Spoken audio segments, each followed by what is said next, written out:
رئیس امروہوی سادات امروہہ کے چشم و چراغ جن کے قتل نے کراچی کو ہلا کر رکھ دیا۔ قاتل بڑے اطمینان سے گھر میں داخل ہوا، اس سے بھی زیادہ اطمینان سے اس نے اپنا کام محض ایک ہی گولی سے مکمل کیا اور اسی آسانی سے واپس بھی چلا گیا۔ رئیس امروہوی کے قتل کی داستان سناتے ہوئے سابق پولیس افسر بہت افسردہ خاطر نظر آ رہے تھے۔ اس سابق پولیس افسر سے میری ملاقات 2011 میں ہوئی تھی۔ وہ 1980 کی دہائی میں کراچی میں پولیس میں تعینات رہے تھے اور کسی نہ کسی طرح رئیس امروہوی قتل کی تفتیش کے معاملے سے جڑے رہے۔ دانشور شاعر اور صحافی رئیس امروہوی آج سے تقریباً 36 برس قبل یعنی 22 ستمبر 1988 کو کراچی کے متمول علاقے گارڈن ایسٹ میں واقع اپنے ہی گھر میں قتل کر دیے گئے تھے۔ اس قتل نے پاکستان کے سب سے بڑے شہر کراچی کو ہلا کر رکھ دیا تھا۔ اس زمانے میں گارڈن ایسٹ میں رئیس امروہوی کی وسیع و عریض رہائش گاہ کے مرکزی دروازے اس لیے کھلے رہتے تھے کہ دن بھر ملنے والے افراد کا آنا جانا لگا رہتا تھا۔ ان کے گھر میں مرکزی دروازے کے فوراً بعد ایک بڑا سا آنگن تھا، جس کے بعد پہلے ان کا دفتر تھا اور پھر اہل خانہ کے رہائشی کمرے وغیرہ تھے۔ پولیس افسر کا کہنا تھا کہ گھر میں موجود اہل خانہ ملاقاتیوں کی وجہ سے یا لکھنے پڑھنے میں کسی تعطل کے پیش نظر گھر میں ہی واقع رئیس امروہوی کے دفتر میں جانے سے گریز کرتے تھے اور ان کی ضروریات یا کھانے اور چائے وغیرہ کے وقت ہی کوئی اس جانب آیا کرتا تھا۔ گھر بڑا ہونے کی وجہ سے آواز بھی اندر تک سنائی نہیں دیتی تھی۔ پولیس افسر نے بتایا کہ شاید قاتلوں نے مکمل طور پر یہ معلومات حاصل کر کے ہی قتل کی منصوبہ بندی کی تھی اور یہی وجہ ہے کہ انہوں نے معلومات اور ماحول کا پورا فائدہ اٹھایا اور واردات بڑے اطمینان اور تسلی سے انجام دی۔ 12 ستمبر 1914 کو ہندوستان کے شہر امروہہ میں پیدا ہونے والے رئیس امروہوی کا اصل نام سید محمد مہدی تھا۔ امروہہ برِ صغیر ہی نہیں دنیا بھر میں علم و فن اور حکمت و دانش کے لیے مشہور تھا، مگر جو علم و حکمت اس شہر میں آباد رئیس امروہوی کے گھرانے کے حصے میں آئی وہ بے نظیر ہے۔ رئیس امروہوی کے والد علامہ شفیق حسن ایلیا ہوں یا بھائی سید محمد تقی ممتاز صحافی اور دانشور اور روزنامہ جنگ کے مدیر، دوسرے بھائی شہرت یافتہ شاعر جون ایلیا ہوں یا ان کے کزن اور معروف انڈین فلم ساز کمال امروہوی، اس خانوادے کے جس فرد نے جب اور جس شعبے کا رخ کیا اپنی کامیابی، صلاحیت اور عبور کے جھنڈے گاڑ دیے۔ خود رئیس امروہوی مشہور تو روزنامہ جنگ میں شائع ہونے والے اپنے قطعات کی وجہ سے تھے، مگر دراصل وہ محقق، فلسفی، دانشور اور روحانی علوم کے ماہر سمجھے جاتے تھے۔ دنیا بھر میں ان کے عقیدت مند آج بھی ان سے اپنے تعلق کو اعزاز سمجھتے ہیں۔ رئیس امروہوی کی شہرت کو 4 چاند تب لگے جب 1948 میں ان کی تخلیق کردہ نظم اردو کا جنازہ ہے ذرا دھوم سے نکلے سن 1972 میں پاکستان کے صوبہ سندھ کی اسمبلی میں لسانی بل کے پیش کیے جانے کے موقع پر روزنامہ جنگ میں دوبارہ شائع کی گئی اور ملک بھر میں مشہور ہو گئی۔ وہ ماں بعد طبیعت، فلسفے، روحانیت اور مراقبے جیسے علوم و فنون کے جید عالم تھے اور ان موضوعات پر کئی کتابوں کے خالق بھی رہے۔ ان کی تصنیفات میں الف مثنوی، لالہ زار، پس غبار، حکایت، با حضرت یزداں، ملبوس بہار، آثار، نسیم السحر، ضمیر خامہ، ما بعد النفسیات، نفسیات و ما بعد النفسیات، عجائب نفس، لے سانس بھی آہستہ، جنسیات، عالم برزخ، حاضرات ارواح، ہپناٹزم، توجیہات، جنات، عالم ارواح، المیہ مشرقی پاکستان اور اچھے مرزا جیسی تخلیقات مشہور ہیں۔ لا تعداد نوحے، قصائد و مثنویات و قطعات ان کے علاوہ ہیں۔ ابتدائی عمر سے ہی رئیس امروہوی اپنے گھرانے کے سب سے نازک اور لاڈلے فرد سمجھے گئے۔ رئیس امروہوی کی صاحبزادی فرزانہ رئیس کے مطابق انہیں پیدائش کے بعد سگے تایا نفیس حسن نے گود لے لیا تھا کیونکہ تایا کی کوئی اولاد نہیں تھی۔ وہاں نازک مزاج رئیس امروہوی کی پرورش اور بھی چاؤ اور ناز و نام کے ساتھ کی گئی اور 7-8 برس کی عمر تک تو انہوں نے کبھی کھانا بھی نہیں کھایا تھا، انہیں دودھ ہی پلایا جاتا رہا اور بقول فرزانہ رئیس کے جب انہوں نے پہلی بار کھانا کھایا تو کئی افراد کو بلا کر منت کا کھانا کھلوایا بتایا گیا کہ آج رئیس امروہوی نے پہلی دفعہ کھانا کھایا ہے۔ وہ 1936 میں صحافت سے وابستہ ہوئے اور امروہہ سے شائع ہونے والے اخبار کرتاس اور مخبر عالم کی ادارت کی۔ 19 اکتوبر 1947 کو تقسیم ہند کے بعد رئیس امروہوی اپنے گھرانے سمیت نقل مکانی کر کے پاکستان کے شہر کراچی پہنچے اور یہاں گارڈن ایسٹ کے علاقے میں رہائش اختیار کی۔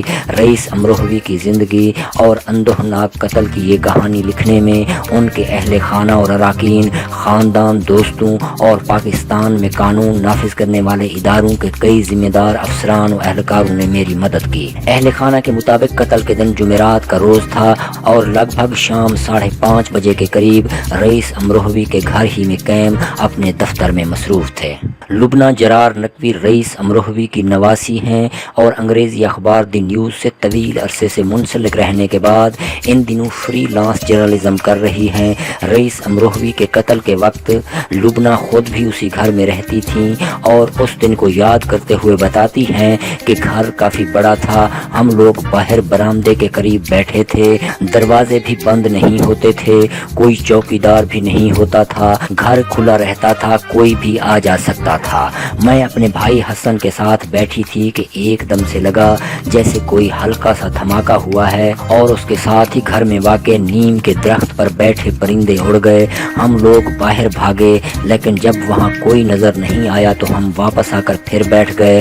وہ بتاتی ہیں کہ تھوڑی دیر بعد ہماری والدہ شہانہ نقوی آئیں، پھر کچھ لوگ آئے جنہوں نے بابا رئیس امروہوی کو اٹھایا ہوا تھا، وہ بابا کو لے کر گئے جو خون میں لت پت تھے۔ بس پھر تو شور مچ گیا۔ اس وقت تک بھی کسی کو شبہ نہیں تھا کہ بابا کو کسی نے قتل کرنے کی کوشش کی ہے۔ جب ہمارے خاندان کے لوگ ہسپتال پہنچے تو وہاں ذرا دیر بعد ان کا انتقال ہو گیا۔ لبنہ کے مطابق ادھر ہم لوگ جو گھر پر تھے ان میں سے میں، میرے بھائی اور میرے کزن سبتین جو اب میرے شوہر ہیں، جب بابا کے دفتر کے اندر گئے کہ دیکھا کہ وہاں لوہے کی کوئی چیز پڑی تھی جو بعد میں گولی کا خول ثابت ہوئی، وہ ہم نے ہی اٹھائی تھی۔ رئیس امروہوی کی صاحبزادی شہانہ نقوی کا کہنا ہے کہ اس روز وہ اپنی والدہ کو کسی مجلس میں پہنچانے گئی تھی۔ جب ہم امی کو پہنچا کر واپس گھر پہنچے تو میں نے دیکھا کہ ہماری چچی سید محمد تقی کی اہلیہ بھاگتی ہوئی آ رہی ہیں اور انہوں نے بتایا کہ بھائی کو پنکھے سے چوٹ لگ گئی ہے۔ جب ہم وہاں پہنچے تو ہمارے چچا اور دفتر میں کام کرنے والے صاحب انہیں اٹھا چکے تھے، انہیں گاڑی میں ڈالا جا رہا تھا، ہر طرف خون ہی خون تھا۔ بڑے چچا سید محمد تقی ننگے پیر تھے، انہیں ہسپتال لے جایا گیا مگر 1 گھنٹے میں ہی وہ ختم ہو گئے۔ شہانہ نقوی کے مطابق قتل کے ہی دن میں نے انہیں فون کیا اور کہا کہ بھائی آپ کے 2 دن سے بہت اداس قطع شے ہو رہے ہیں، آپ ٹھیک تو ہیں نا؟ تو انہوں نے کہا کہ ہاں میں ٹھیک ہوں بی بی، تم شام کو آ رہی ہو نا؟ میں نے کہا کہ گرمی بہت ہے، کل آؤں گی۔ تو انہوں نے کہا کہ نہیں تم شام کو تو آؤ گی ہی۔ شاید انہیں احساس تھا کہ یہ ان کا آخری دن ہے۔ وہ یاد کرتے ہوئے بتاتی ہیں کہ وہ سفر کا مہینہ تھا، اس کے باوجود میں گنگنانے لگی، جانے والے سے ملاقات نہ ہونے پائی اور نہ جانے کیوں میں خود میں بھی خود بخود بے تحاشا رونے لگی، جس پر میرے شریک حیات متعجب بھی ہوئے کہ کیوں اداس ہو رہی ہو۔ اتنی دیر میں فون آیا کہ بھائی رئیس امروہوی گر گئے ہیں اور ان کو ہسپتال لے جایا گیا ہے۔ مجھے گولی لگنے کے بارے میں کچھ نہیں بتایا گیا۔ پھر یہ خبر جنگل کی آگ کی طرح شہر بھر میں پھیل گئی اور فون آنا شروع ہو گئے اور کال کرنے والے تمام لوگ یہی پوچھ رہے تھے کہ رئیس صاحب کی کیا حالت ہے۔ میری سمجھ میں نہیں آ رہا تھا کہ اصل میں ہو کیا رہا ہے۔ تھوڑی ہی دیر میں امی مجلس سے واپس آ گئیں، وہ بھی بہت گھبرا گئیں۔ میری بہن شہانہ تسبیح پڑھ رہی تھی رئیس امروہوی کی خیریت کے لیے کہ تسبیح گری اور ٹوٹ گئی۔ تم کو تو پتا ہے کہ ہم کتنے وہمی ہوتے ہیں، ابھی تسبیح ٹوٹی ہی تھی کہ میرا چچا زاد بھائی گھر میں داخل ہوا اور بتایا کہ وہ دم توڑ گئے ہیں۔ انہوں نے بتایا کہ کچھ ہی دن پہلے وہ مجھے بتا رہے تھے کہ وہ جشن رئیس امروہوی کے سلسلے میں دبئی جانے والے ہیں، تو میرا بیٹا بابی ذوالفقار نقوی کہنے لگا میں ساتھ چلوں گا، تو کہنے لگا کہ شاید مجھے موقع ہی نہیں ملے گا۔ فرزانہ رئیس امروہوی کہتی ہیں کہ اس زمانے میں 32 افراد کی ایک ہٹ لسٹ بھی مشہور ہوئی تھی جو میرے خیال میں فرضی ہی تھی، ورنہ باقی 31 افراد کون تھے اور ان کا قتل کیوں نہیں ہوا؟ پھر رئیس امروہوی کے خاندان کے وہ تمام افراد جن سے اس سلسلے میں بات ہوئی، سب نے دعویٰ کیا کہ رئیس امروہوی کے قتل سے ذرا پہلے دائیں بازو کے قریب سمجھے جانے والے ایک ہفت روزہ میں کئی بار بعد یہ شائع ہوا کہ رئیس امروہوی پاکستان کو شیعہ اسٹیٹ بنانا چاہتے ہیں اور واجب القتل ہیں۔ اس ہفت روزہ میں ان کی تصویر پر پھانسی کا پھندا اور دائرہ بنا کر یہ سب شائع کیا جاتا تھا۔ فرزانہ رئیس کا موقف ہے کہ انہوں نے خود اس ہفت روزہ کے کم از کم 3 شماروں میں اس قسم کا مواد پڑھا تھا، جبکہ خاندان کے دیگر افراد بھی اس بات کی تصدیق کرتے ہیں۔ قانون نافذ کرنے والے ایک بااثر ادارے سے منسلک ایک ذریعے نے نام ظاہر نہ کرنے کی شرط پر بتایا کہ اب اس قتل کو بہت زمانہ ہو گیا ہے، میں بھی زیادہ نہیں بتا پاؤں گا، مگر اتنا ضرور بتا سکتا ہوں کہ اس قتل کے بعد تفتیش کاروں نے 3 افراد گرفتار کیے، جن میں فیصل ٹیپو، جمیل معاویہ اور ایک اور شخص شامل تھا۔ اس وقت کے اعلیٰ پولیس افسران ان مبینہ قاتلوں کو لے کر رئیس امروہوی کے اہل خانہ کے پاس بھی گئے تھے۔ لبنہ جرار نقوی نے بتایا کہ جب قاتل ہمارے گھر لائے گئے تو انہوں نے بتایا کہ انہیں رئیس امروہوی کی بعض تحریریں پسند نہیں آئیں، تو مشتعل ہو کر انہوں نے قتل کا فیصلہ کیا۔ اس سلسلے میں ایک جامعہ کا فتویٰ بھی تھا اور وہ مبینہ قاتل اس فتوے سے بھی متاثر تھے۔ لبنہ جرار نے دعویٰ کیا کہ قاتل نے ہمارے سامنے بتایا کہ ہمیں کہا گیا تھا کہ یہ رئیس امروہوی نوجوانوں کو گمراہ کر رہے ہیں۔ قاتل نے بتایا کہ پہلے انہوں نے ریکی کی اور قتل کے دن وہ خود اندر آیا تو رئیس امروہوی بیٹھے ہوئے کچھ لکھ رہے تھے۔ لبنہ کے دعوے کے مطابق اس مبینہ قاتل نے اہل خانہ کو بتایا کہ رئیس امروہوی کی آنکھوں کو دیکھ کر میں ایک لمحے کے لیے تو خود رک گیا، میں خود دہشت زدہ ہو گیا۔ جب رئیس امروہوی نے مجھے دیکھا اور کہا کہ آؤ تو میں نے گھبرا کر انہیں گولی مار دی۔ رئیس امروہوی کی صاحبزادی شہانہ نقوی نے بتایا کہ جب قاتل لائے گئے تو ہماری امی نے کہا کہ میں سیدانی ہوں اور میرے شوہر شہید ہیں، میں ان قاتلوں کو معاف کرتی ہوں۔ اس طرح وہ گرفتار تو ہو گئے مگر ہم تو بس عورتیں ہی ہیں، بھائی بھی نہیں رہے تو ہمارا تو میکا ہی ٹھہ گیا۔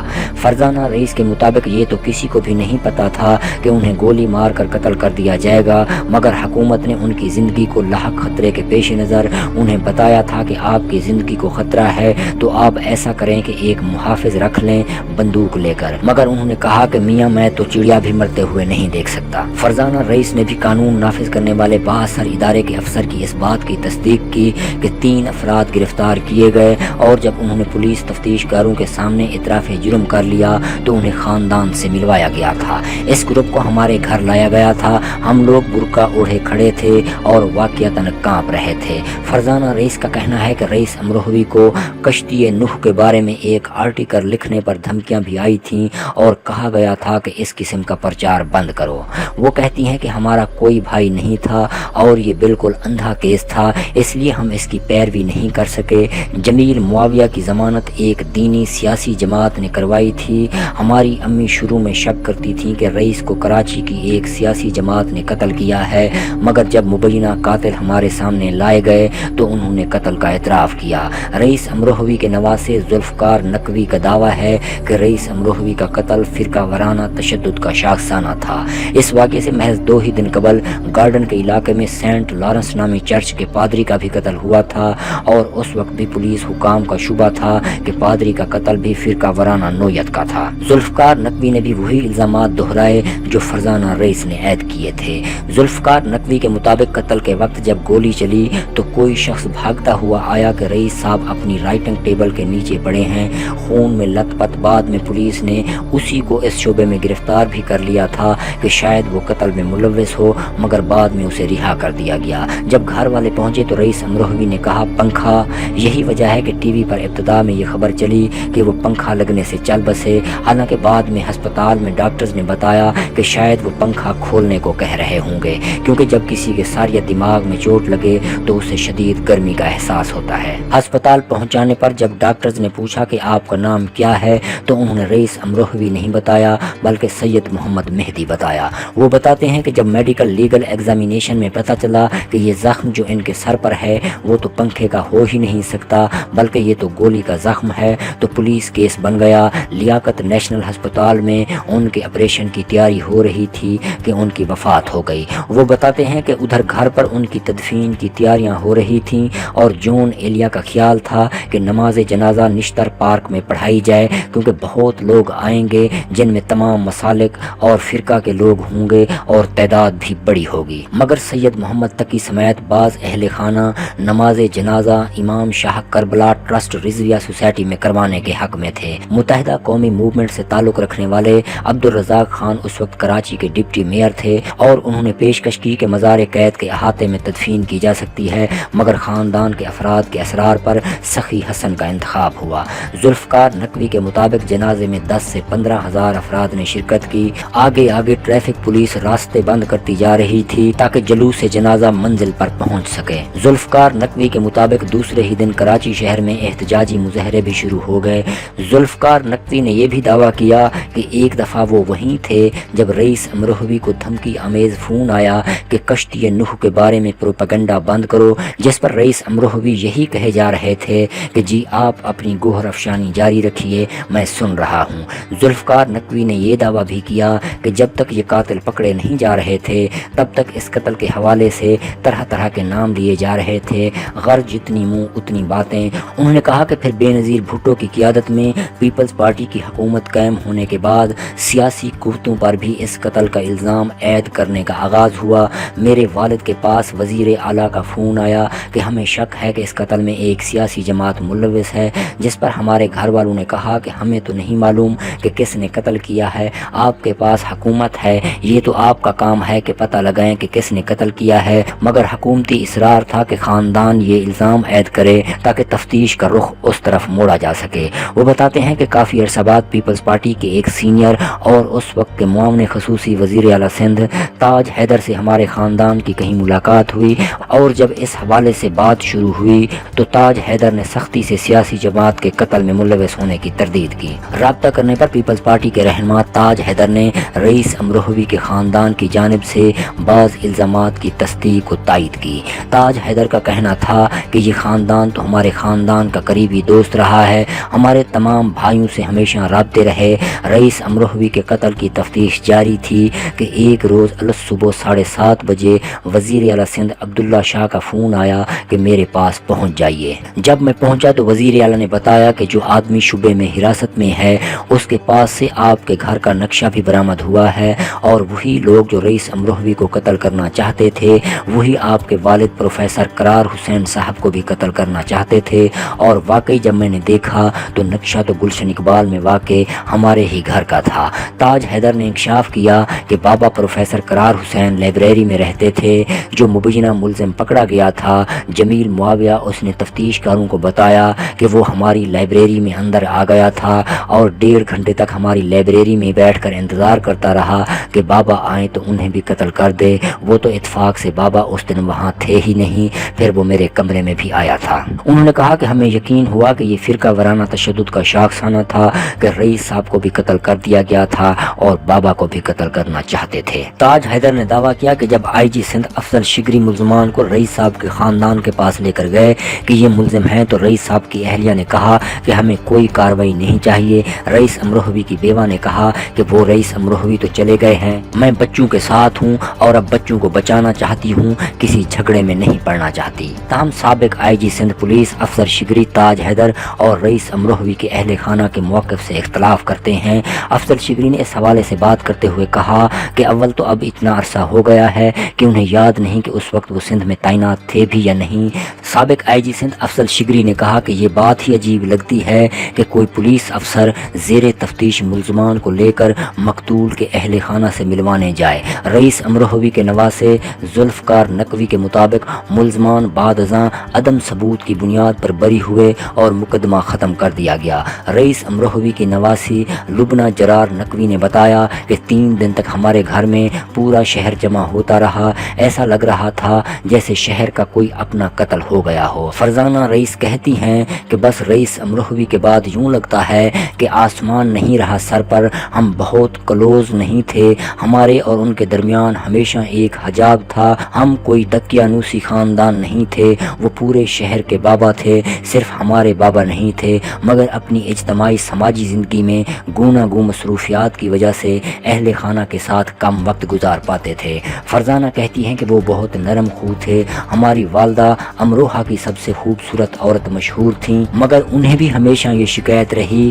کہ جو توجہ ان کی جتنی حسین عورت کو رئیس امروہوی جیسے شوہر سے ملنی چاہیے تھی وہ انہیں نہیں مل سکی۔ وہ کہتی ہیں مگر بھائی اپنے قتل سے پہلے کئی بار مسلسل زومینی گفتگو کر چکے تھے، وہ شاید جانتے تھے کہ ان کے ساتھ کچھ ہونے والا ہے۔ فرزانہ رئیس کے مطابق اپنے قتل کے دن رئیس امروہوی نے جو آخری قطعہ لکھا اس کا آخری مصرع تھا، اندھوں کا شہر ہے یہ اندھوں کا شہر ہے۔